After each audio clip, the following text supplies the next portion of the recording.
Hello humans, this is Random Guy and welcome to the Random Channel. Today we're going to continue playing a Wizard's Choice Medieval Fantasy. It's been quite a long time. I think it's like been a month or like a month and a half or maybe 2 months since I last played this. What was happening was I was rooting my phone and then I tried a few different versions of it and then the entirety of the game got deleted multiple times over and that's why I couldn't continue my choices. Then I had to I was thinking of replaying it, but then I was just like reloaded some of the earlier chapters again, and now I'm on the fourth chapter. We played the fourth chapter halfway through last time, but I don't really remember, and I will have to look through every single choice and make that choice again to get to that point again, and that would take like half an hour or so, and I don't really want to spend that much time on it. So for this chapter alone, I'm going to just straight up go through the walkthrough instead of like normally how I play it first. Then I go through a walkthrough to see what the different choices I could have made. But this time around, halfway through, I've already done it, and the rest of it I will just use the walkthrough and not really use the play it normally this time around. Next time I will certainly make a change. Is this Narissa? It's pretty damn hard. Okay, so let's see. Wizard's Choice 4 by Sam Landstrom. Summary: as a spellcasting wizard, you are a power to be reckoned with. However, your enemies are more powerful. Still worse, you have a demon inside that will slowly consume your soul. Will you find a way to end this curse? Content warning. Violence brief. Brief? What the fuck is... what type of warning is brief? Violence I can understand. Mild sexual suggestive content I can understand. Dark themes I can understand. What is brief? Let's begin. By the way, the best achievement you can get, the best title you can get in this chapter is All Powerful Lord of the Night, which is like I understand that my character is more powerful now, but I've never felt like my character has earned any of the choices. Like even if I personally make all the choices and get the best title, even then it just feels like our character is just barely getting by in every single chapter. So it's a little bit absurd. So you got 30 life, you got 19 mana, and 11 morale. Morale's pretty damn high considering, we are all the way about the, we got demon and everything. Summary of the story so far. Once you were an adventurous wizard in search of a treasure and glory, your life takes a dark turn when your childhood friend Reginald is murdered by a demon named Unrull, who carried out his nefarious activities by possessing the bodies of people in your hometown, Ring City. No, not just home. It should be in hometown or whatever. You swore revenge even as the authorities of your own cities blamed you for the murder of your friend. You discovered that the demonic spirit is working with a cult of priests called the Order of Eternal Love, who are based in Ring City. This cult secretly worships Nerul, the evil goddess of the undead. Unrul, the demon, was working with the cult to bring about his permanent residence in your world by merging the demonic soul with the mortals, thereby creating the first vampire your region has known in hundreds of years. During your adventures, you ally with Narissa, a good, beautiful, and fierce cleric who serves Aletheia, the goddess of protection. Although you and Narissa finally destroy Unrull,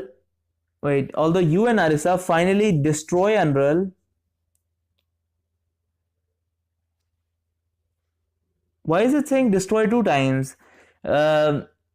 Although you and Narissa finally destroy Unrull and destroy, instead of going like destroy Unrull and the evil priest, is this another destroy here? That's a error. You and Narissa get turned into vampires yourself. Now a demon co-possesses your body. However, you have not completely succumbed to evil yet. By holding on to what you love and through your own force of will, you have managed to keep the demon within you from consuming your soul. At least for the time being, your demon is slowly wearing you down.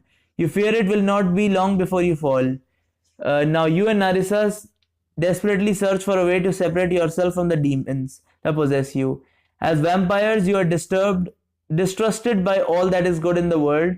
On top of that, you have struck a blow against Nerul, the goddess of undead. In summary, as a magic-wielding vampire, you are a power to be reckoned with, but the enemies you have earned are more powerful still. Fuck was that? One tool you have is the black book that you took from Unrull after you slew him. The book contains dirty secrets about various notable people and creatures in the region. You will need a virtuoso. What the fuck is that? Performance to. Is it virtuous? Did they fuck up virtuous or something? Virtuous performance to survive. Ruthlessness, compassion, courage, or caution. Any might be your best course of action. It all depends on the scenario. Good luck. Important. Morale works a bit differently than in earlier volumes. Because you're possessed by a demon, it is difficult to have a high morale. Indeed, your morale will probably be relatively low for much of the game. If you ever get to zero morale or worse, you will be consumed completely by a demon within, a fate worse than death. Okay. Well, let's start then. You and Narissa, both vampires, begin the story on a quest to rid yourself of the demon within. You hope the Duke's Grand Wizard, the most powerful wizard in the Ring City, has the answer to your possession in his personal library. Should I just skip this? Yeah, I think I'm gonna skip all this. I've already read all of it. I'm just gonna skip all of it and only read the things that I don't remember reading. Because if you want to watch the entire, reading and everything till the halfway point, you can just go back and watch the last video where I was reading this entire thing through and through. So it's kind of pointless for me to read it again unless there's something new, which there will be, considering I will be making different choices. So first of all is, I think for fuck's sake, hold on, I need to check. I wrote down half of it and half of it didn't write down. Hold on. Okay, so I checked, it was, yeah, I didn't write it completely. However, paper here where I have written everything. So yeah, I didn't write it properly, so I was just getting confused. So we're gonna fly down invisibly this time. I think we flew down invisibly last time as well. Yeah, I think we flew down invisibly last time as well. The woman who had been pushed into the tunnel is standing beside him. They both suddenly turn to look in your direction. What was that? Says the man. You ask me. The woman says in a tremulous voice, I see no one. A monstrous rat. I have little doubt. Okay, so yeah, it's basically the same. I took this choice last time as well. Skip all this. The next thing we have to do is keep following them. I didn't kill them last time. I was following them last time as well. So yeah, we got that. Next we have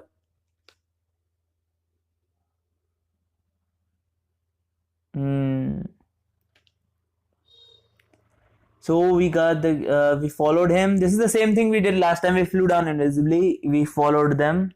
The last time I think I drained him, or did I charm him last time as well? So I'm gonna charm him next. Yeah, I think I may have charmed him last time, but let's read it. Ah, what a sight for old eyes you are, says the man, after you step out and cast a spell on him. He goes on blubbering about his miserable existence down here, including how he's always chilled and how he cannot get a decent meal and how he misses the sun on his face. You can relate to most of his complaints.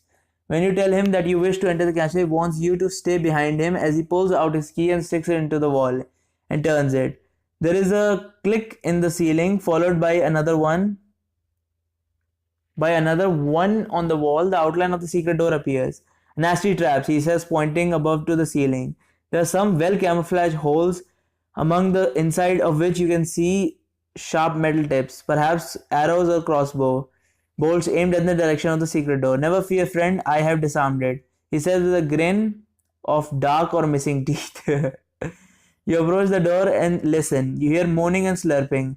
And then you realize it is coming from inside the tunnel you're in. You turn to see Narissa feeding voraciously on the old man. You rush over, try to pull her away, but she is very strong and determined. Only after she has finished does she let go of him.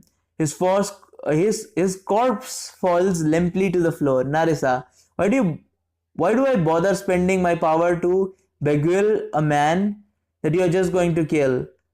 We enter by this tunnel, and will we not escape by it as well? What do you do with him when we return? Charm him again, he says. It was not necessary. He was a wretched fool. I did him a favor. I think you are vexed only because I did not share, she says. You hate it when her demon takes over. She loses control when she is hungry. And once she has fed, the demon holds sways for a little while longer before Narissa's better nature is able to re-exert control. Okay, this is something that I did not do last time. You wait as Narissa taunts you for a few more seconds and then stops, apologizes, and curses her demon. Only after knowing that your friend is back do you dare open the tunnel door to enter the castle. You slowly open the portal, you peek inside, you're relieved to see no one around to say, yeah, I think I've done all this. What we got next is disguise yourself as a guard. I think I did that last time as well. Yeah, I think I did disguise myself as a guard. Maybe. I don't quite remember. It is a risk to decide to leave the officer's pin on the cape, although you have never been a soldier, much less an officer. Perhaps the rank will give you some type of leverage. As long as you don't run into the pin's rightful owner. Now comes the tough part. Where are you going to find the wizard assistant Azrathel? Azrathel, yeah. Azrathel is a powerful wizard on her own right, more powerful than you at least. But you want access to the library of her master, the Duke's Grand Wizard. There you should be able to find out how to rid yourself and Narissa of the demons that ride you and return your humanity. Azrathel can give you the access you require. The trick is finding her and then convincing her to help. You must seek out her master, but he has a reputation for a downright hostility towards anyone who bothers him. A vampire he would destroy in a heartbeat. Besides, he is known to be on some far-flung quest for the Duke. Yeah, I've read all of this. I think we found a child slave or something right around here. Let's see what we got next. We got talk. So we're gonna talk to the slave, which we did last time as well, not now. We talk to the slave. The girl is like really scared, and then she tells you what she needs to say, and then another conversation. Who are we talking to again? The slave is steep, says you're wondering whether you would become so romantic or yeah, two guards step in. They look at you with keen interest. You take the initiative and start a conversation with them. Tell them how you are new to the castle. Perhaps you could even find out from them where Azrathel is. On the other hand, perhaps the less you say, the better. So I think last time I nod and hurry along, but they then called back to me and then I had to talk to them and knock them out. Or kill them. I don't really remember what I did with them. But yeah, that's what I did last time. So this time I'm gonna initiate a conversation. Ah, finally, I find someone who knows something of this labyrinth. He exclaimed to the men with a smile. Tell me, good sirs, where I can find the wizard's apprentice, Azrathel. Ha, finally you show some backbone, Thanatos says in your mind. I'm Randall, says the long-weird guard, and this is Wexler. Randall nods to the clean-shaven young guard beside him. And you are? Asks Wexler. Well met, you slime, not you slime, you smile as you think of a lie. My friends call me Torture. Fool, you cannot name yourself after whatever happens to be around. Thunder scream in your mind. Torture, eh? I'm sure there is a story behind that, says Vexer. Randall hurts. Well, Torture, where's your armor, man? You were ready for this question. It has not been issued yet. I'm new to the castle. Oh, I know a fresh face when I see one. Randall looks at the pin of your cape. I would expect a man of your rank to have a suit of your own. I do, of course. It needs to be altered. It's not regulation. Steel tongue. Rexler asks you, what the fuck does that mean? You shoot him a quizzical look. The blacksmith. Old steel tongues? Yes? Rexler asks. Ah, yes, I presume. He did not give his name, you say. He's an idiot in all ways but armor, says Randall. And your sword? Asks Wexler. Also in need of some proper decoration. You point at the Duke's insignia on the hilt of Wexler's sword. Quicksilver is in the care of the smith now. Quicksilver. A good name for a blade. Randolph nods his beard in approval. You ask after Azrathel. Why would you want to find that fetching witch? Wexler asks. What do you say? Yeah, last time I think I said I wish to catch a glimpse of her, and they were like, okay, yeah, that's pretty cool, and that's fine by us, but you can do that after we go and talk to the guard owner or whatever his name is. So yeah, I'm gonna say I have a message for her this time. Yeah. A message from the outside world. Randall strokes his beard. Yes, well, you have just arrived. Perhaps you have a message for me too. Yes, we seldom get out of the keep. What news of the realm? Wexler chimes me. Men are born, men die, princes count their gold, you say. True words but rather unsatisfying, says Randall. I look forward to speaking to you at length some other time. Alas, the center of my message would be Most displeased if I delay, you say. What message do you send her? It is not from a lover, I hope. I have eyes for that pointy-eared maiden, says Randall. Randall, as if she would want an ugly old beard such as you, says Wexler. Randall continues looking at you expectantly. How do you pronounce that? Why can't I pronounce that? Expectantly.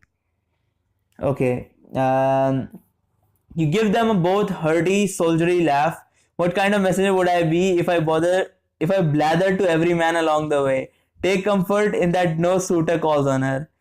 Randall shrugged. Good enough for me then. I've heard tell that she prefers the sky garden this time of night. Elves need so little sleep, you know. You decide to press your luck and ask where the garden is. After all, they already believe your tale about being a new guard to the castle. So how should you know? The directions the guard give you are quite specific. It is not long before you're standing in the doorway leading out to the sky garden. I remember last time I had to knock them out and then drain them of blood so that they won't wake up quick enough.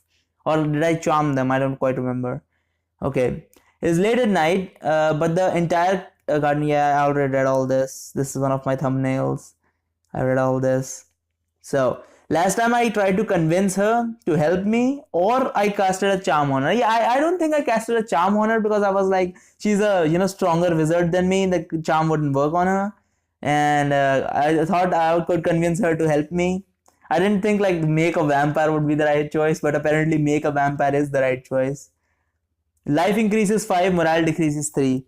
Yes, when I discover how to reverse this demonic possession, I can cure this elf maiden too. You think to yourself. Oh, the lies you tell ourselves to soothe our conscience. The demon inside laughs. You know you want to taste her blood, and you should. Take that which pleases you. Swiftly but quietly you approach like a stalking cat. When you are only a few meters away, behind her... Wait. A few meters away, you pounce upon her from behind. You grab her by the wrist, with one hand and twist her arm behind her as you snatch a handful of hair. Why can't I read this line? What is going on? Behind her as you snatch a handful of hair near the roots with your other hand. You then push her face down into the pond. Her shouts of terror and surprise are muffled under the water bubbles frothing around her head. You lie on top of her, pinning her down, and bite into the side of her neck. She is delicious. With one arm behind her back and her mouth in the water, she will be hard pressed to cast any spells. Contrary to legend, as a vampire, you are not dead, so you need to breathe too. However, you can go without air for prolonged periods of time. This gives you yet another advantage in the pond. So you are confident that this wizard, regardless of her skills with spellcraft, is doomed. The only danger for you is if a garden slave or someone else overlooking the garden spots you.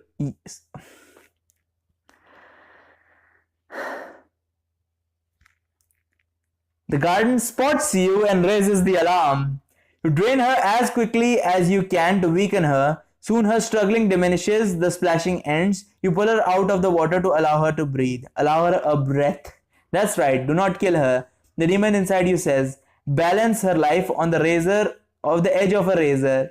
Prepare her for union. I must call for a demon, one to join with her, you think. Certainly, Thanatos exclaims, and you must choose wisely. I recommend Melizus from the spider layer of Abyss. He is powerful enough to dominate the elf's soul, but would gladly serve its maker. Demon, how can I trust you? Perhaps you would have me bring you an ally, someone to help aid in my subjugation. By all means, invite who you wish. Do you have a demon in mind? A friendly denizen of the abyss who enjoys thoughtful and sensitive conversation? Thanatos laughs. You do know a few demons, actually. They invade your dreams during the day you slumber in the crypt. Never dreams, only terrible, you think. What? Never dreams, only nightmares, you think. Still, these terrible night visitors probably no worse than most of their kind, and they would not be one of Thanatos' choosing. So, we are going to... Right, so we're gonna call for Melizus.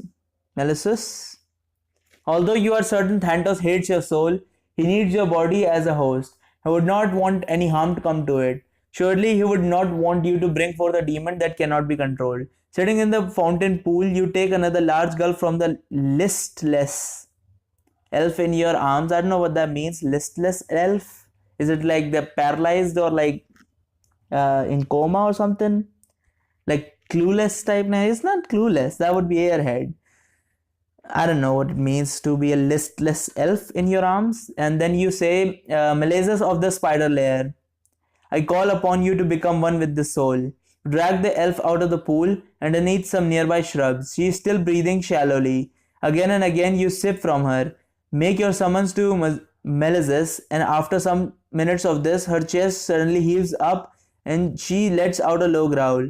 Melizes, I am your maker. You serve me now, you say. The elf eyes open, fixed on you, as though she were a raptor, and you a mouse. She smiles, her fangs have already grown in. It is I, Melizes, a gratitude for pulling me out of the abyss. I will serve you, for a time.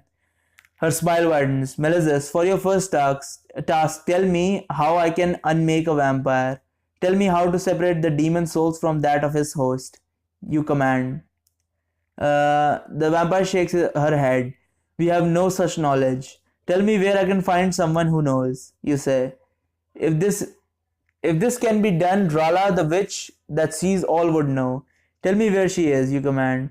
I must consult the map of my master, my host's former master. Come follow me. She leads you. Yeah, I already read all this. Blah blah blah blah blah blah.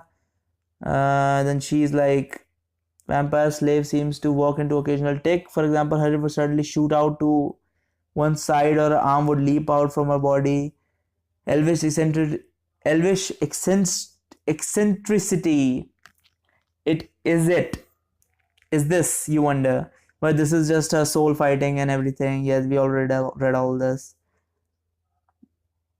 Body moves, blah blah. Must admit, well done. Furthermore, hold on. What is this? Yeah, this last time I called for another demon, so let's read what Melizes does. The host soul is fighting the union with Melizes, Thantos says. You must watch her. If Azrael's soul sees back control of her body from Melizes, even fleetingly, she will likely attack. Union is not complete, you ask. Her body moves as though there is a turmoil within. You took her by surprise, and your turning was, I must admit, well done. Furthermore, Melizes is a powerful demon. Nevertheless, Elves has old soul and not easily dominated. Now you tell me this was your idea, you said. It was the best counsel I could give. Since you will not accept your fate, there is no voice choices to offer, blah blah blah. You already read all this. And then she runs and screams out something, I think. Yeah, this is that, nothing.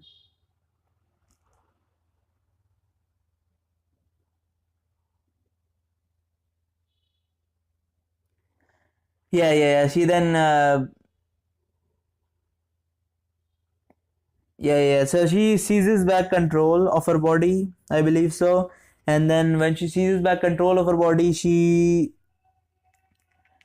what does she do? She screams for help, and then you have two options. This is the same thing that happened last time as well. So last time I allowed Thantos control. So let's see what we do. We are gonna allow Thantos control again.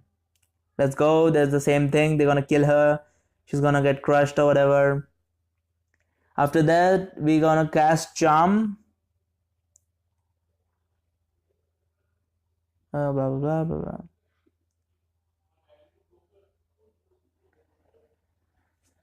Okay, so I think like 2 or 3 guards are behind me, and they're thinking because of my cape that I am Flander, who is the owner of the cape. And now I have. What did I do last time? I think I attacked them last time. This time I'm going to cast Charm on one. Like it says. Yeah, this one. You turn to cast your spell. There are 2 guards, one with a sword in his belt and the other with a crossbow. You point to the guard with the crossbow and decide, why would you... Shouldn't you go for the guard with the sword? He would be able to kill the crossbow guy very easily. Now recite the magical words interspersed with blowing kisses in the air. They purposely did this shit. This is so anime. This is how charm spells work in anime. With like there's a magical girl and she would like blow out kisses with like hearts coming out and shit like that. Yeah, stuff like that. So This shit is not supposed to be like this.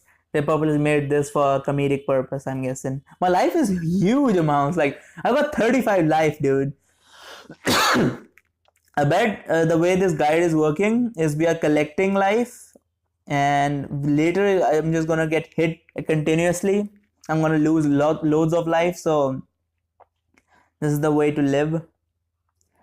Okay, so cast charm on one. Yeah. The two guards on the sword, blah blah. The guard's eyes moisten. Oh, what a sight you are, brother, he says, rushing towards you and embrace. Whoa, that is not Flander. Who is that man? And why did he do that? That dance with the kissing. You hear friendly from the other guard over. The weeping and backslapping from your enchanted guard. Barrow, who is this? The guard says. My brother, your enchanted guard says.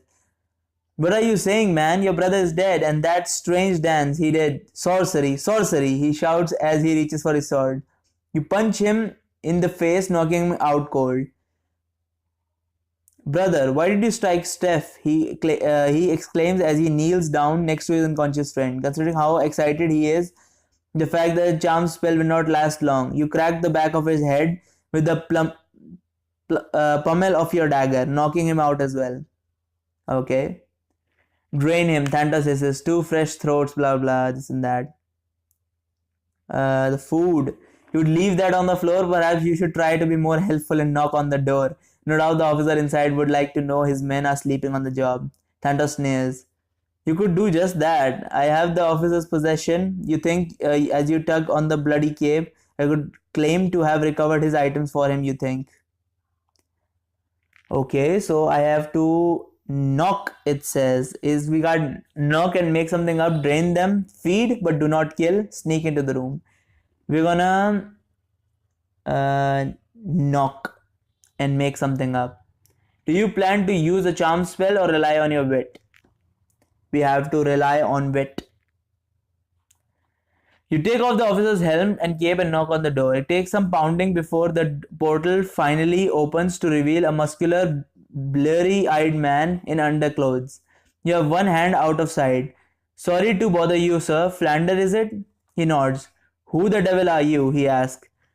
Pelor is. How does he even come up with these fucking names, dude?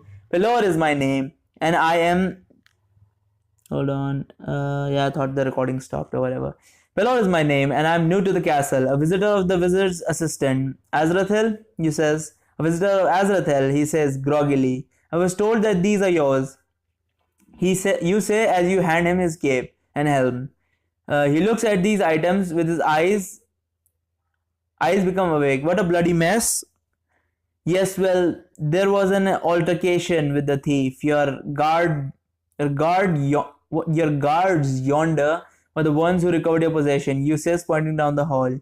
He looks beyond you. He furrows his brow as though trying to comprehend what he is seeing. They celebrated their victory a little too much, if you ask me, you say. Celebrate during the duty. Flander says with a frown. He tosses his cape and helm into his room, strides over to the men slumped onto the ground. He sees rather intent on them, kicking them and growling inside. You decide that now is the time to disappear. You slip into the room, into the secret passage. Narissa comes out of the shadows and gasps, so much blood. The information I gained came with some difficulty. I laughed at this last time. You know how to separate it? Yeah, no. Okay, yeah, whatever. We read all this, blah blah.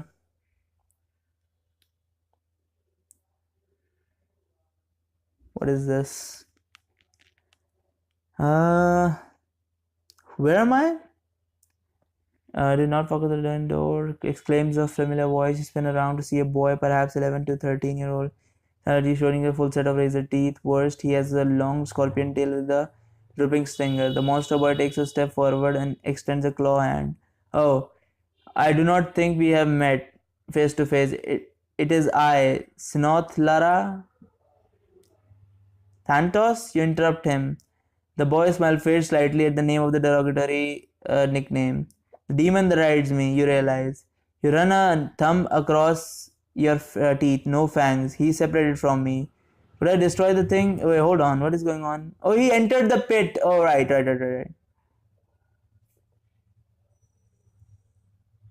No thanks. He is separate from me. Could I destroy the thing and be rid of him? You wonder. You know Thanos hates you and wishes you out of the way. Perhaps it would be better to strike first. What do you do? Okay. I last time I don't think I attacked last time because I was like, yeah, this looks like an illusion. But it says lightning bolt him, which seems like a waste to me. But I'm gonna lightning bolt him anyway. Mana decreases 4, life decreases 5, but oh, I needed morale boost. That's why I did it. You leap back to uh, give yourself some room, chant an arcane word, and point at Thanos. He dodges, but the lightning bolt instantaneously, and you can still nick him. Is instantaneous, so you still nick him, spinning him around and off his feet. Fool, he shouts in pain. Suddenly, a monster appears on the stairs between you and Thanos. It is the morass of claws, tentacles, or maybe there are tails or heads. One of its limbs shoot out and slams into you, sending you against the wall, then collapse into the steps. No violence on the stairway.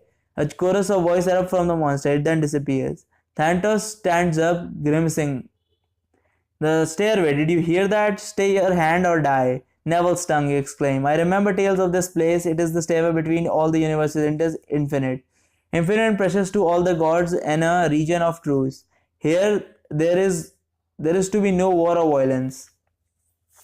Enforced by that thing, you whisper. Enforced by all sorts of agents, some prettier to look at but no less deadly. Consider yourself lucky that you were not slain outright. A pity. I should like to be done with you. Aside from incurring the wrath of God, something even a demon would not dare do. If you destroy me, you destroy yourself, he says. How so, you ask? As you observed in this universe, you are separate. However, back in your native one, yeah, blah, blah, blah. Have you already read all this? This and that, this and that. I am safe here as long as I do not succumb to any temptation. And I have nothing but your prattling for weeks. To make matters worse, now that you are separate from me, I can smell your stink, you say. Santos takes a step closer, turns and bends his bear behind at you, chuckling. Great. What we got next is tolerate. Let's tolerate him. Thanos, if you do not remove your buttocks from my region, I shall smite that stink region with a lightning bolt. The wrath of the gods be damned. Okay, yeah, I'll read all this. Blah blah blah. Is this where I got guards behind me? 2 nights later, how did they find me? You wonder as you dash through the forest, a bay of dogs. Yeah, already read all this. So next thing we are going to do is this is when we are running and trying to get to the point where we can go and meet the multiple-eyed chick, the wizard, the super powerful one. So we are being ambushed by a bunch of guards and dogs or something like that. So let's see what are we going to do. We're going to set an ambush, which we did last time as well, I think. And we're going to submerge in water, which we did last time as well, I think. Okay.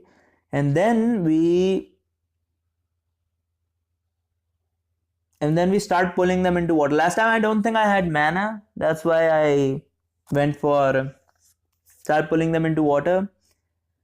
And we pull them into water, and then we start drowning them, and then we push them in, and then subdue him and save the others. Yeah, this is what we did last time as well. We are going to question them, which we already did. We are the Duke's men, blah blah blah. Man, he has to let you question them some more, whether they blah blah blah, this and that. We questioned them last time, right? And now we are going to feed them. Last time I killed them, I think, or maybe I fed on them. Morale decreases 3 and life increases 12. That is a proper vampire. Thanos things in your mind. You are thirsty, and so your feeding ends up killing both of the soldiers, right? What's with the fucking ads, dude? I just looked at the bottom ad. It says gay chat or something. Your boyfriend is waiting. Yeah, that is it. Gay networks. Your boyfriend is waiting. That's funny. Better put their deaths to some use, you say out loud, perhaps hoping that by hearing the words, you will believe it more readily. After all, it is more than blood you feed upon. It is the essence of your victim's souls. Whether these men were good or evil, you cannot say, or so simply killing them rather than weakening their eternal soul would have been the better thing to do. It is impractical to always find meals of the right character, Hunter says. Unless when I am in doubt, I feed upon animals, you said. Blah blah blah. This and that, this and that. We already read all this multiple times over. So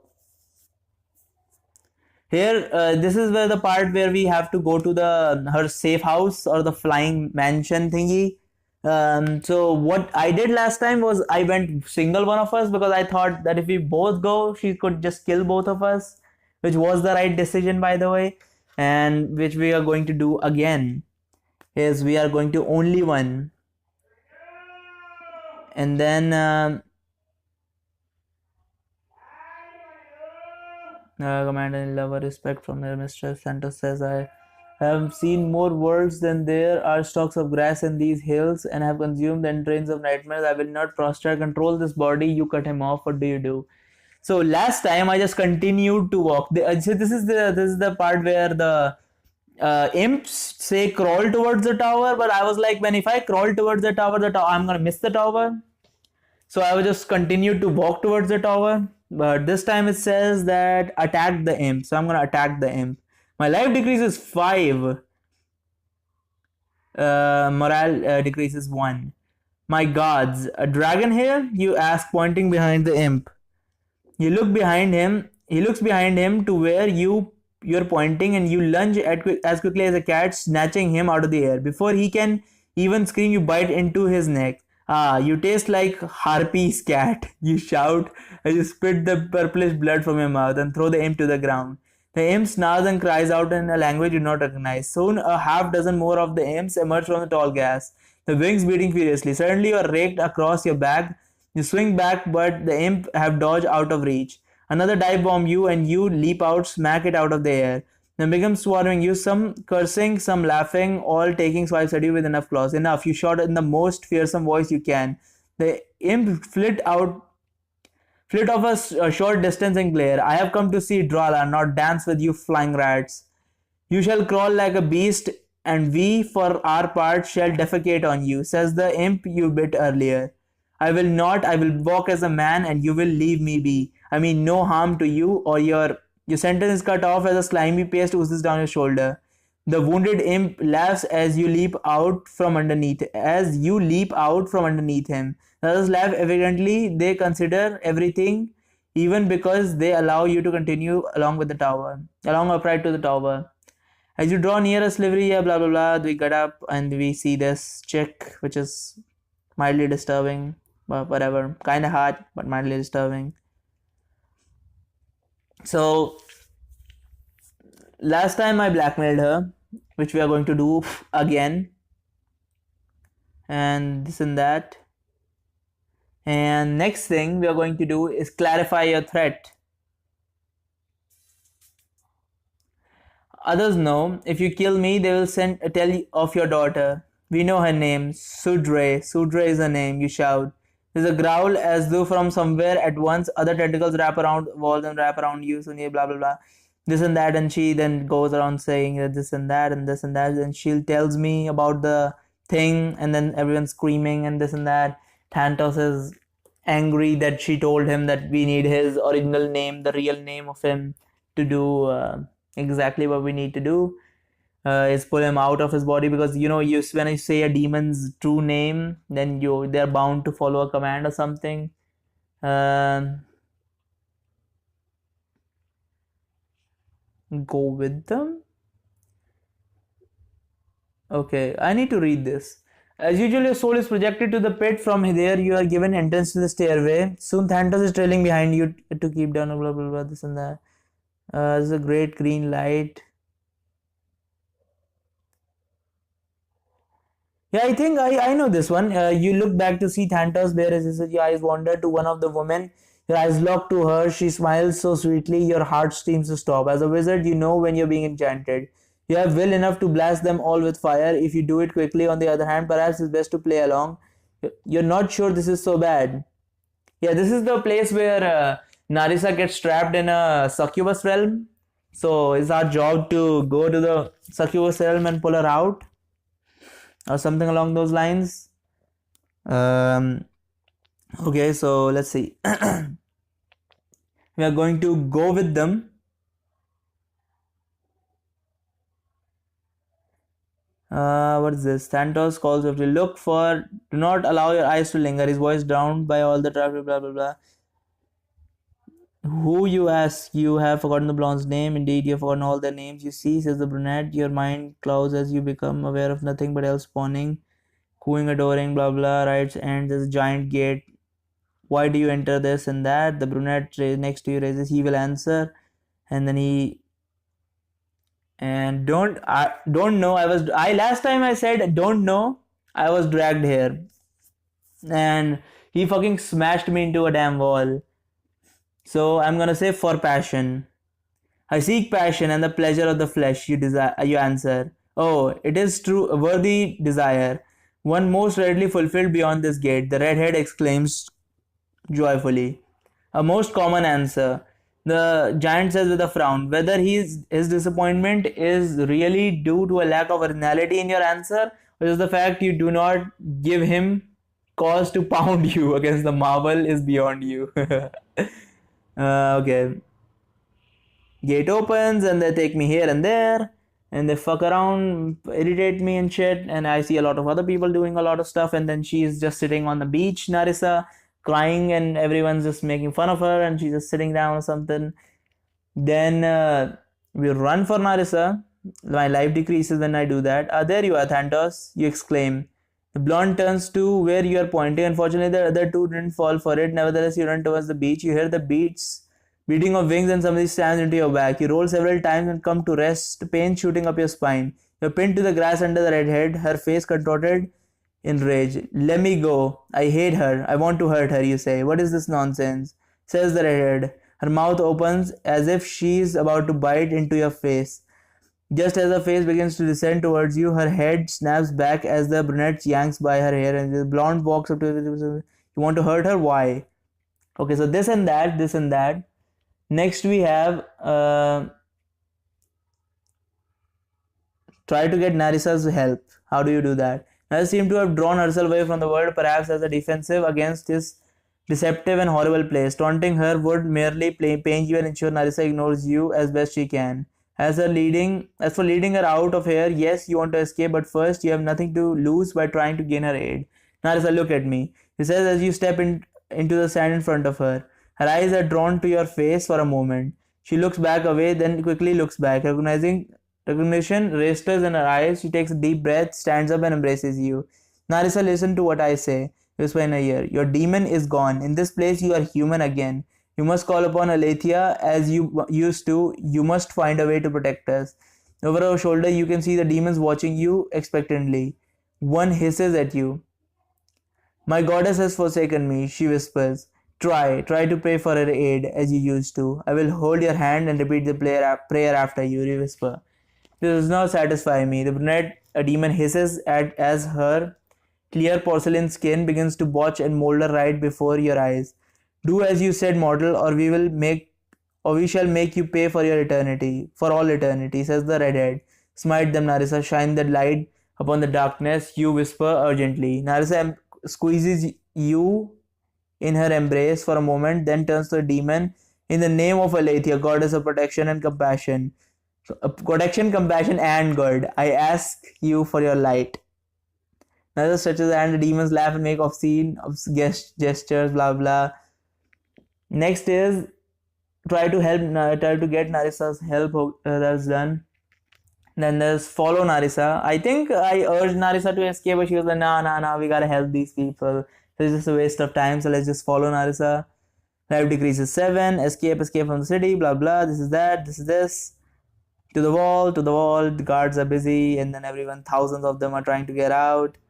You need no invitation. You hold on. There are shouts and hisses behind and above. Soon you find the waterfalls that you remember seeing um, when you first entered this world. In the light, there is only oily cascades of filth and bile.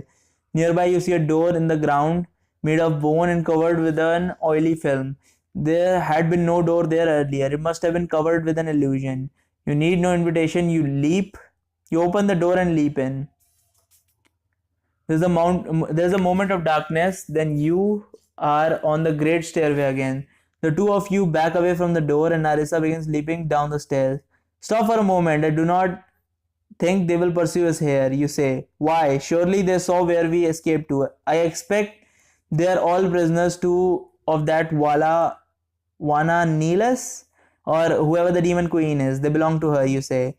You should not use her name. She may hear you, says a woman's voice. You two inky black shadows materialize through the door. Coalesce on the stairway. Coalesce on the stairway, and then quickly take form. I have no idea what that means. It is Thanatos and another demon, a woman with large bat wings, long fangs, long talons for her legs. Even in the light, her face is beautiful but cruel. She smirks at you. I'm Tartarus. Ugh, Tartarus. I thought I left you in the palace to your perversions. Narissa says. Where you go, so must I. She laughs. You did not think you could return to your world without your better halves, did you? Thanatos says. Certainly, you're only bound together as an abomination in my world. Can you not leave me as I slumber? Thanatos ignores your question. Now, before we are forced back to our bodies, vampire bodies, tell each other where you are. Forced back to our vampire bodies, tell each other where you are. Where we are in the real world? Narissa asks as she steps towards the demon. Thanatos' skin turns a slight shade of blue as he is illuminated by the light of Aletheia. One universe is as real as the next, but that is beside the point. The two of you are stupid together but completely hopeless apart. We have met in our dreams, after all. Narissa smiles at you. When I saw you leave the stairway, I was afraid to follow, but I knew I had to find you again. When you saw me, I saw you and came after you, you say. The door materializes on the opposite wall. You know what that means. Soon you will awaken as a vampire and soul will be pulled back. It is difficult to describe where I slumber, Narissa says. So it is. You think. You slumber in the trunk of a great fallen tree, but even though this tree is enormous, it's still in a forest. You might use a simple illusion to show Narissa what the tree looks like. It is rather distinct. The newly formed door will open soon. There's not much time. So what are we going to do? We have to use an illusion. Describe where you are. Do not tell her. What we are going to do is use an illusion. Okay, so we're going to use 1 mana and use an illusion. A picture is worth 1000 words. So you cast an illusion of the tree you're sleeping in, and then have the illusion pan out to show Narissa what it looks like from above, since she will be in the air. Narissa studies it as the demons look on. The door to take your soul back to your physical body does not do its usual open and suck you in routine. It just sits there as though it is also waiting for Narissa to finish studying. Eventually, door shimmers and disappears. An illusion, you wonder, but then one just like it materializes, opens and sucks you in. Gods, I hoped I was rid of you, you say in your mind. In this world, we are bound. How many times must I tell you this, says Thanatos. You have just woken and shimmied back out of the tree, trunk to take in the fresh night air. Wana Neelas, the abyss plane of the succubus queen. I am surprised you survived. What did I tell you about opening doors in the stairway? Where were you? You ask. If I perish, will you not perish also? The last I recall, I was being dragged off by monsters disguised as well, not monsters, and you did nothing. They took you to your precious Narissa, did they not? I could tell that much was planned from their yammering. Besides, had I interfered, they would have called the entire layer of abyss down upon us. Those are succubi, temptresses. They are as sadistic as any demon, but more subtle. Better to play their game and try to outwit them than to fight. Thanatos prompts you to recall in your mind your adventure with the trio of demons and their unholy city. As you do, he interrupts your reflection with a cackle and taunts. At the end, he exclaims, "What a fine trap! Truly, you are lucky to be alive. They had some nasty plans for you and your cleric. Fortunately, their plans did not include Light of Aletheia," you say. But why all bother? What would these succubus demons want with me and Arisa? Surely, Mana Niels has no special interest in one as insignificant as you. Nevertheless, she will lure whoever she can into her pleasure city. First corruption, then agony, then consumption. That is the fate of those who enter, says Thantos. The demons knew too much. How could they know that Narissa and were looking for each other even as we slumbered? They lured Narissa through the door with an illusion of me entering first, or maybe it was I who saw the illusion of her entering, you ask. Likely it was both, says Thantos with a cackle. It was a cunning trap, of course. Your misplaced affection for that dewy-eyed wench made it too easy. Together we are stronger, you have said so yourself, you say. Do not pretend you do not love her. There is no place for love in Abyss. It will only be used against you, says Thantos. What is this? Thantos hisses as you feel him reach into your mind, assessing the memory of when you and Narissa last saw each other. Why do you look up on that memory? You were there, and you and that she-demon that rides Narissa, you say. No, no, no. I was not there, Thantos shouts in your mind, and you told where your body slumbers in this world? Then who you think? It was an illusion, I told you. The stair was full of illusions.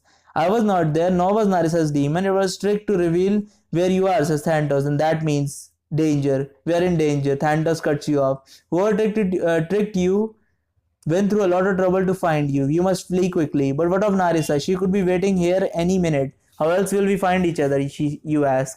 She may have been an illusion too, says Thantos. No, no, no. She used the light of Aletheia in the city. An illusion could not have done that. She went back through the door with me, back into the stairway. I think you ask. Think you say. Just then you hear a mournful blast of horn. It sounds like a horn from a ferryman wizard guild, you say. They must have teleported a passenger here. Not just any passenger, it is the hand. It is a call of the Hand of the Fate, says Thantos. The Hand of the Fate assassins? That guild is is but a myth, you say. I know their horn when I hear it. Gods, we are doomed. It is said that they can even track a man through water, says Thantos. Absurd. Why would an assassin declare the arrival with a horn, you say? The Ferryman Wizard Guild announces every arrival. You know that. And for the Hand of Fate, they use a particular pitch, perhaps as a courtesy to prepare the victim's soul before death. Now we waste time discussing. We must flee. Narissa knows I'm here too. With her wings, she will be here any moment. You think desperately. So we are going to try to meet with Narissa. If what you say is true, that no man on this earth can escape the tracking skills of the assassin, then my only hope is to escape in air. My only hope is Narissa. You think. Quickly you climb the giant tree you slept in the day before. If it was the real Narissa you saw in the stairway, then she will be looking for you here. You are barely to the top before you see the Hand of the Fate assassin. She stands at the base of the tree looking up at you, obviously unconcerned about you seeing her. Her white mask shimmers like a ghost is a metal, perhaps white porcelain. The eye holes are black despite your penetrating night vision. She is death, says Thantos somberly. If the legend are true, the Hand of the Fate guild is paid in souls. Someone must desperately want me dead, you say. Do not move. Perhaps it will buy us a few moments more. Doubtless she wishes to savor the hunt, says Thantos. You follow his advice. Stay still despite an overwhelming urge to run. Run where? You wonder. Jump from tree to tree like some crazed squirrel. After a time, the assassin raises her hand as though saluting you. Then, without moving her face, she slowly removes her black glove to reveal impossibly long silver nails and put her gloves into a pocket of her black dress. Then she springs onto the tree trunk, straddles it, climbs rapidly towards you with a click, click, click of her nail biting into the bark. Seeing this woman of a monster approach with impassive mask and supernatural speeds fill you with dread. You haven't the will to cast a spell, rather your body tells you to run. Narissa, you shout as you leap down onto the branch of a neighboring tree. As a vampire, you're fast and nimble. You hope that you can evade the thing that pursues you long enough for your companion to rescue you. Of course, that is if she really knows where you are. If it was only an illusion of Narissa or in the stairway, then you are on your own. You scramble across along a branch that is too little too thin, shakes with every footfall. As it lands on the trunk of the tree ahead and turns a max towards you. You halter to tether of the branch. Her slight body shakes gently as though laughing, but there is no sound, not in the rasp of breathing. She is toying with me, you think. You jump off your perch, allowing yourself to fall a few stories before catching yourself on another branch and swinging to land on another position within the tree. You look about to see if your pursuer is still visible. She's right behind you. She slinks between branches, tree trunks, as the one in the forest, although you are certain she was not. Another leap while in the air, you feel pain in your buttocks. Then you crash into another branch which you embrace and pull yourself up onto. The assassin perched above you, casually wiping her nails on some leaves. You stop, hoping that she will allow you to pause in order to prolong her pleasure. This feeble body cannot outrun one such as this. It is time for some recklessness. Perhaps fortune will favor us, Santos. It is true that evading this thing is not going to work. You should either try to run or fight. You have a spell that you can cast in midair that will slow your fall, called feather fall. You could leap out of the tree into the open air, perhaps lose the assassin for at least a few seconds. I doubt that. She could just jump from trees to trees to get a clean cut in, but whatever. I'm going to what I'm going to do? Featherfall. I'm going to use Featherfall. You muster your strength and make the first move, leaping down onto another tree, then climbing up to the far side of the trunk. Then you get to the top. The night sky stretches out before you. From behind you, you catch a blurry glimpse of the white mask. Without hesitation, you leap off the top out into the open air. Narissa, you shout. The air rushes as the ground grows rapidly closer. Then you cast your spell like a feather. You drift towards the ground and strong arms are around you. You begin to rise. It is Narissa. Up and up into the air you climb. You look over and see the white mask, impassive as ever. A blur moving through the trees, climbing to catch you. That way, you shout, directing Narissa into an open clearing where the assassin cannot follow. You hope she cannot fly. Narissa careens over into the clearing, leaving the assassin behind. Hand of fate, so much for fate. You mutter as Narissa beats her enormous wings and the tree of the forest shrinks beneath you. Narissa flies as long as she has strength, putting hills between you and the assassin, and then veering off in another direction. The two of you end up on a branch of a high tree. After scanning the land and air around for any signs of pursuit, you sit beside her, your legs dangling down. So now that we have found each other once again, tell me what you have learned from Drala. You recount what happened since you and Narissa last parted in this world. The dragon, Narissa exclaimed. Surely Sevelak is even more dangerous than Drala, and for us to seek to enter his treasure hoard. It is bleak, I know. Bleak? No doubt that witch's aim is to lure us into killing ourselves to save her the trouble. And as we carry the secret of her daughter, she indeed has cause to destroy us. However, I see no choice but to carry out this mad quest. Every day the demon within us eat away at our souls. It is only a matter of time. In any case, I have heard of the book that Rala speaks of and the thing that carries it. I did not know the dragon had the book. The thing that carries it, you ask? Oh yes, the book of names cannot be read by any but the sage. Little is known that this man, or perhaps creature, other than he is cursed to carry the book and read names from it for all eternity, says Narissa. This is sounding worse and worse, you say.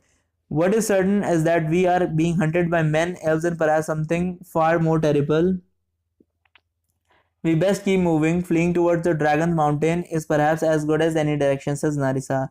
And how are we to get there? As you say, we are hunted from the air by elves mounted upon eagles and from the grounds by dogs. Elves mounted upon eagles, and from the ground are dogs and men. The road from here is to mountain is mostly through farmland. It is swiftest route but does not provide much cover. Perhaps it would be more prudent to cut through the dark marshes. The dark marshes, you exclaim. God knows what infests the stinking stinking swamp. People do not travel through that place, you protest. We are not people. We are still people, you know. This is one of the problems with this. Here, listen to this. There's a difference between being human and being a person. So you're saying if like an alien race comes to Earth, you know, a friendly greeting, we sit down, we talk to them, we trade with them. So they're not people because they're not human. Anyone who's not a human is not people now. That's not how it works. Okay. Dark marshes live up to its name, even with your excellent, or they force us to dark marshes. With your excellent night vision, it is gloomy under the moss-choked tree. The massive broad leaves stem The massive broadleaf vegetation, the black mud is so deep and vicious that despite your exceptional strength and endurance, you find your travels slow moving. One thing is for sure, no giant eagles are going to harass you in here. Even if they could see you underneath the roof of the plant material above, the wings could get tangled in the vines and branches. Something crawled up my nose, Narissa exclaims. She begins snorting, and you see something black, perhaps a large beetle or other vermin, blast out of her nostril. You should not eat food that way. Guards, I miss Ring City, Naris exclaimed. This place is fit only for animals and monsters, you say. Consider yourself lucky we have not found any of those yet.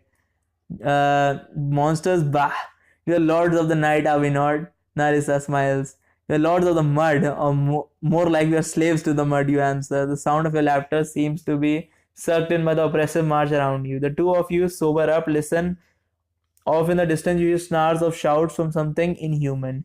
Is that coming from behind us? Narissa says, I believe so. I cannot tell how far. The swamp plays tricks with sound. Whisper, I smell morning coming. Perhaps we should find a place to sleep. Sleep where? In the thicket under the mud? The mud, yes, perhaps that would be the safest. You were just complaining about how you miss the comforts of the town, and now you want to bury yourself in this? You say incredibly as you point down at the black thick soup up to your knees. It will protect us from sunshine that makes it through the canopy. Gods know what scavengers and parasites live in this mug. We have both felt things, slimy things, squirming under our feet, and how will we breathe? Legends about vampires are wrong, you know. We are not truly undead. We are dead when we slumber. Remember, our souls leave our body. Really? You want to put that to test by burning yourself alive? Even if that is so, we shall have to fall asleep quickly, and when we wake up, we will need to get air quickly. Narissa reaches over and breaks off a thick reed. You could suck air through one of these. It should be enough. Guards. Or we could simply find a thick bush to sleep in. This place is called Dark Marsh for a reason, you know. A thick shrubbery, you say. Narissa looks around doubtedly. We have never slept outdoors. Perhaps if we continued on, we might find a better natural shelter, maybe even a hole. We're running out of time and our pace is slow, you say. I'm hungry. Turn back and find whatever it is that makes that commotion, Thanatos suggests in your mind. So what are we going to do? We are going to sleep under the mud. So you're gonna sleep under the mud. You Narissa break off thick reeds, and two of you make your mud home near the base of a tree, a place out of the way of where you'd expect for traffic. The last thing you need is someone or something stepping on your dead corpse during the day and digging you up. Once submerged deep in the mud, it is not long before you fall unconscious.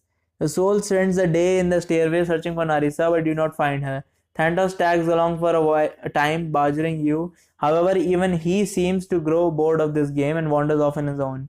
The sun has set, so your consciousness filters back into your body as your extremities tingle. You take a deep breath as you come through the reed.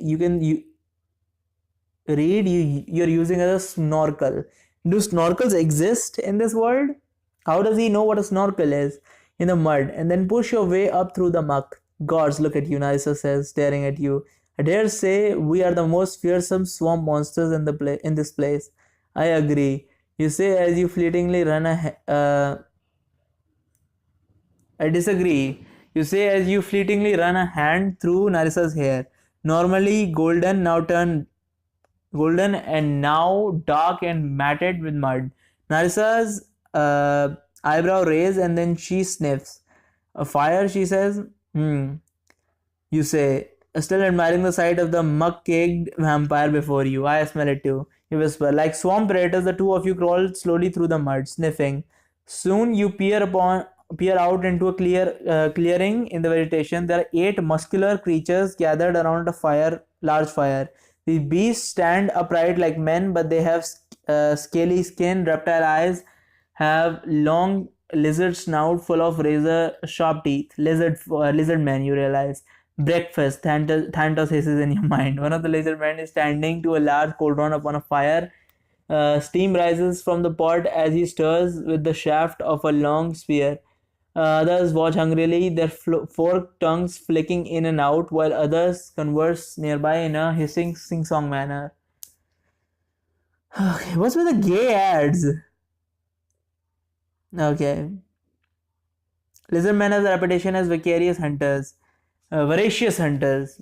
They will eat anything that moves, including humans, maybe even vampires. Clubs, javelins, spears are scattered about clearing or gripped in their scaly clawed. Okay. For our sustenance, their souls are more than an animal but less than a human, Thandos says. Yet there are many of them. I expect the whole batch will make a fine meal. No doubt these things have a keen sense of smell of their own. Perhaps they obviously have not detected you yet. What are we going to do is sleep on the mud. That's done. Move on. You motion to Narisa to leave. A look of anger passes over her face. Then she disappears and she nods. And then it then disappears and she nods. That was a demon, I guess. Carefully, the two of you crawling away from the clearing. You then continue moving along your way. Hungry as you are, consider working to work your way out of the swamp quickly. Okay. The trees have extensive roots spanning out in large clumps, and you discover that it's easier to leap from one root clump to another rather than sloshing through the mud. The two of you invent a game involving racing from root to root while trying to push each other's face down into the black mud. Using your wing is not sporting, you claim as Narisa glides to a clump of roots ahead of you. As you leap to catch her, she flaps into the air, kicks you in midair down into the mud. She gives you a devilish smile, so fiendish in fact that you wonder if a demon hasn't temporarily seized body of her mud. Blah. You spit mud. Come join me. You mention to her as you slip to your feet. You would have me wrestle you like a pig? Yes, you respond. She laughs and flaps away. Although she is only allowed a few flaps in her thick undergrowth before she has to fold her wings and land. How disappointing. Contriving reasons for wrestling with girls have been more of one more of your hold on. Contriving reason for wrestling with girls had been one of your more successful ploys with the ladies back in your previous life. Your only successful one, actually. Oh, so he wrestles them, then they get like all, horny and shit, and they're fucked then, I guess. That is until one of the girls actually pinned you and compared you to her baby brother. Oh, how you should have exercised more. Uh, right. You spring up from the mud, determined to give Narisa a challenge and give chase. Before sunrise, the mountains begin peeking through the branches. You know it won't be long before you reach them. You decide to do Narisa's breathe through the reed while sleeping under the mud trick despite your demon insistence on you finding more dignified sleeping accommodations. Upon falling asleep under the mud, your soul finds its way back into the stairway. There you search for Narisa in a human form. As a human, surely she would allow you to show her affection, uh, something you desperately need now. In your own world, you and Narisa try to describe the area of the stairway you visited, but that will likely not be helpful. After all, the stairway is infinite, and each time you visit, you see a different area of it. No, unless the power that leads you from the pit to the stairway wants you to meet, you doubt you will ever find. Still, you search. You are climbing the steps when you hear boots on stone. It is not Thantos because he has cloven hooves, which make a different sound. Could it be Narisa? You wonder. It was a desperate hope, you know. Nevertheless, you bound down the stairs 2 or 3 steps at a time. It is not long before you see a bulky figure, a man certainly trudging towards you. You groan in disappointment. The the man wears the yellow robe of the priest of eternal love, a death priest of Nerul, you realize. He grins at you. Ha! At last I find you. Baron Tantuni? You shout in surprise. It is I, yes, I am flattered you remember me. He sneers as he continues marching up towards you. You're dead. Narisa and I killed all of your faith in the temple of Ring City.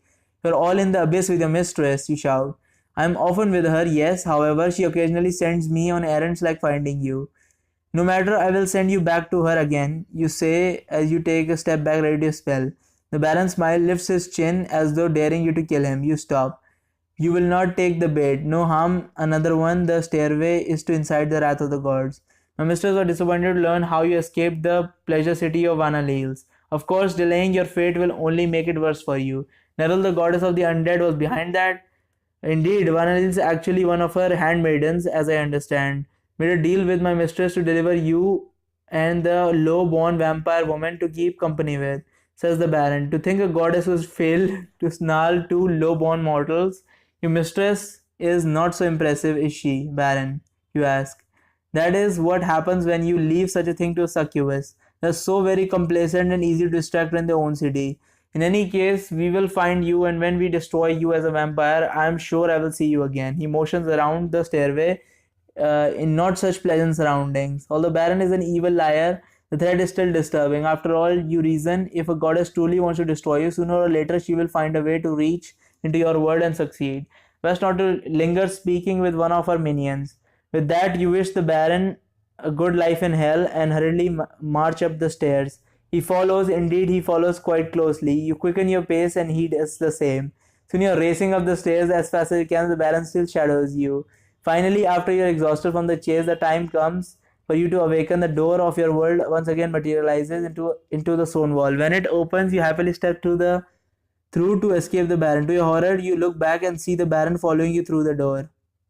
Oh, that was a fake door because you're supposed to go through the door. You sputter and cough as you surface from the mud. You back away from the hole, half expecting the Baron to emerge. What is the matter with you? Asks Thanatos in your mind. A gust of a wind pushes past you. Fool. A voice sneers you, and then you see a shadow disappear into the trees beyond. Who was that? The Baron, you answer. Since you are sharing a consciousness, it does not take Thanatos long to understand what happens in the absence of Ceres. He will not be able to exist long in this world without a body. Thanatos reflects. It is fortunate where we will find ourselves in the middle of the wilderness. There is a sucking noise and Narissa emerges out of the muck. She spits her reed out of her mouth. A terrible day of sleep. Truly it is a myth that vampires enjoy sleeping in the dark. You eye her waringly for a moment, wondering if the Baron might have been able to possess her, but Thanatos assures you that even a powerful demon would have a difficulty possessing a vampire. Too crowded is how he puts it. He explained what happened to Narissa. He frets about the possibility of Baron possessing bear or deer. However, Thanatos dismisses the possibility also. Such a dull soul provides unsuitable vessels. Perhaps a demon lord could succeed in such a feat, but not a weak-minded slave. A pity. I would think a demon-possessed rabbit would be comical sight. Satisfied that you are in no imminent danger, you and Narissa continue on your journey. Soon the land begins to rise and gets drier. Marsh turns to dense woodlands. Here there is an old trail that allows you to make swift progress for hours. You continue on until you come upon clearing grounds. You can see the jagged crest of the Dragon Teeth mountain peeking through the canopy. You are now in the shadow of the mountain. Range on the ground around you are scattered ruins and bones, human bones. Not just since the earth, this is a place of death long forgotten. The bones poking up from the earth are mostly covered in moss. Whatever the cause of these unburied bones, it happened a long time ago.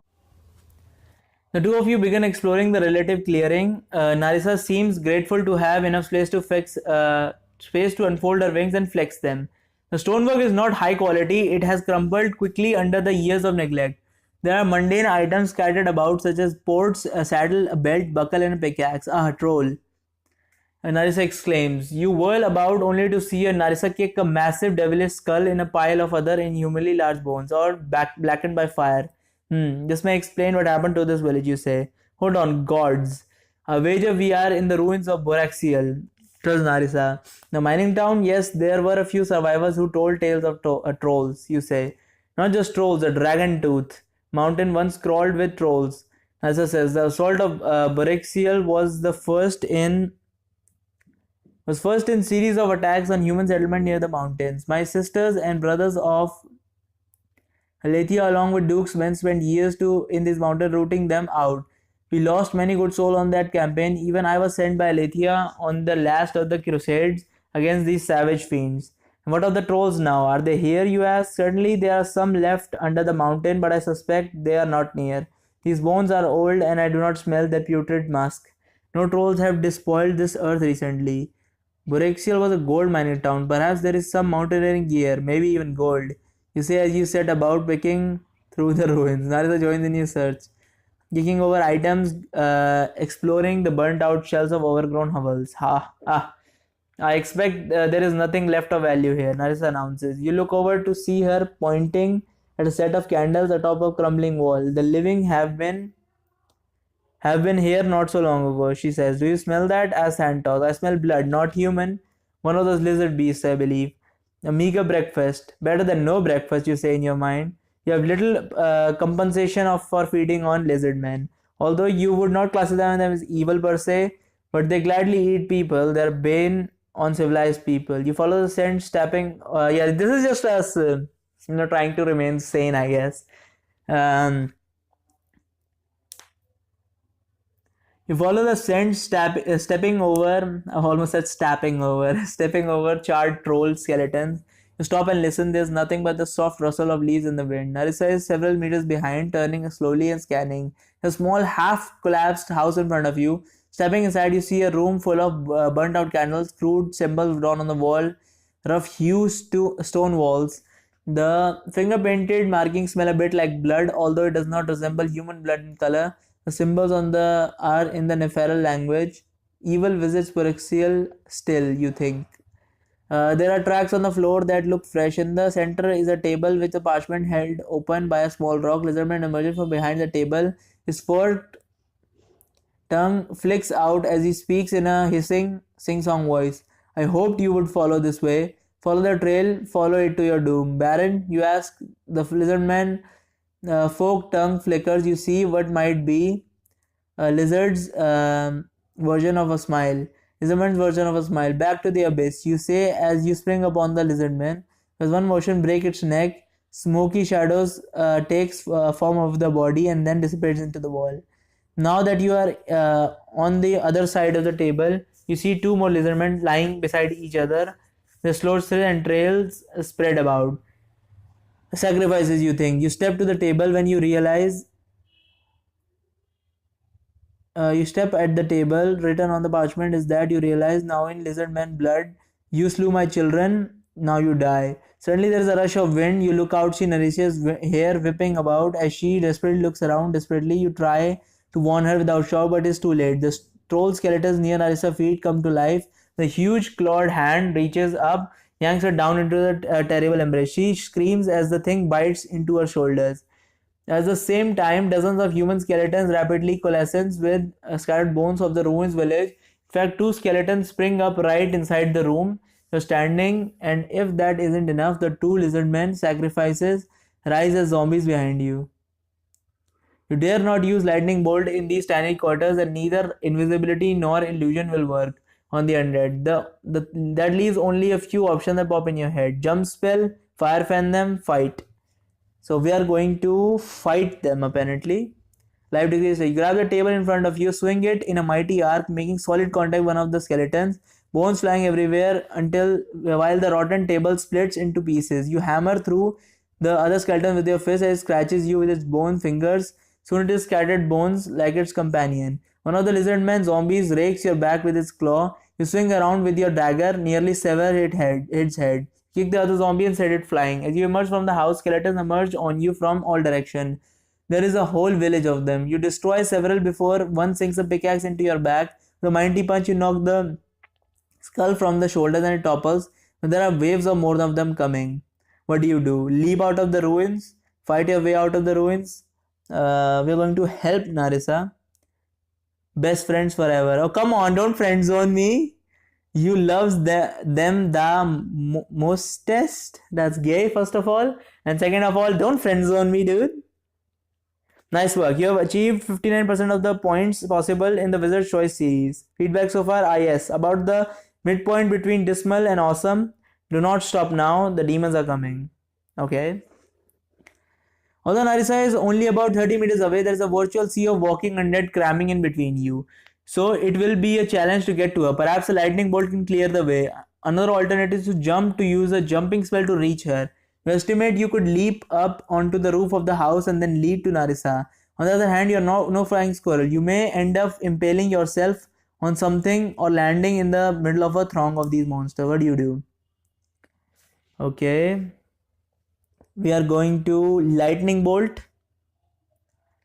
Morale increases too. You aim your lightning bolt at the thickest cluster of on-rushing skeleton and let loose. Crack. Lightning bolt rips through them, creating a shower of bones. It feels good to smite evil again. Although that thinned their numbers, at least of those nearby, there are still more coming. How do you reach Narissa? Fight your way to her, lightning bolt again, or leap, lightning bolt again. You blast them again. Oh, how good it feels to smite evil. Now you have cleared the way to Narissa completely. You rush to her side. The skeleton troll who has her in a deathlock grabs. You grab one of his arm with both hands. You pull it off of her. Narissa is able to break away. Now Narissa is able to use her mace to terrible effect, laying into the troll, smashing him apart. She then becomes a whirlwind on the other skeletons as you lend your significant but lesser combat prowess. I thought it said insignificant.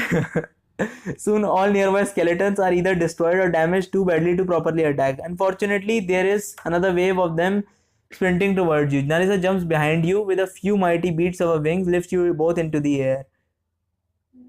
Okay. Above the, and this is not ending. It's been like an hour since I've been recording. I have to record other videos as well, you know. Above the thick trees, the moon shines brightly. You feel wet dripping on your arm. You see Narissa's blood. Are you grievously injured? You shout over the wind. If you are asking if I will drop you, do not fear. She replies, I fear for you. We must find a place for you to rest. Agreed. However, first we shall put some distance between us and that cursed village, says Narissa. Her logic is solid to you. The two of you fly towards the mountain for a few minutes as you keep an eye out for undead below and giant eagles above. Finally, Narissa can stay in the air no longer. She descends rather clumsily. It is only by God's mercy of the gods that you land without slamming into the trunk of the tree. Okay. Although wounds will heal quickly, you take the time to bandage up some of the more grievous gashes. You then leave her to rest as you look for a place for the two of you to slumber. After less than an hour of search, you find a huge fallen tree with massive upturned roots. Underneath is a natural den that you widen and deepen with some concerted digging. Concerted? What the fuck is concerted digging? By the way, you have led Narissa to your makeshift den. Sunrise is not far off now. You do your best to cover and hide the entrance, and then you sleep. Then you join Narissa to sleep. For the next 3 nights, you go out and hunt as Narissa continues to rest. You bring her back live animals, including a full-grown doe, which gives you several nasty bites and kicks as you carry her. On the 4th night, Narissa is strong enough to continue the journey. It is not long before you reach the edge of the forest, the Dragon Teeth Mountains. Narissa says wistfully, a smile on her face. You decide that the mountain range is well named. The jagged peaks rise abruptly from the lowlands as though some long dead titan had bitten up through the bottom of the earth. Okay. It has been 3 summers since it was here last. My order crusaded against the giants of Landis.